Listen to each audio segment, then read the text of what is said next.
Tourism Office kan Pasakaw, Camarines Sur aminadong nagdikit ang nagbibisitang lokal na turista huli sa nangyaring spike kan COVID-19 cases sa probinsya. Istriktong pagpapautob nin health protocols asin pagbabakuna padagos na pinapaurog kan LGU. Uyan report.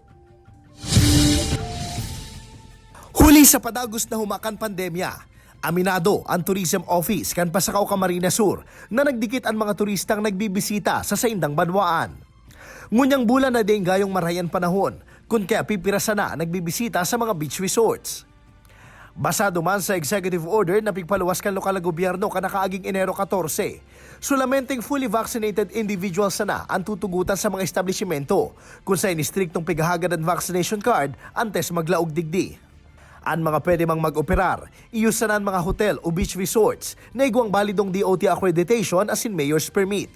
Apera kaini padagos mang pigpapotoban curfew hours na alas 12 nin matanga hasta alas 5 nin aga, mantang alas 10 nin banggiman hasta alas 5 nin aga sa mga menor de edad.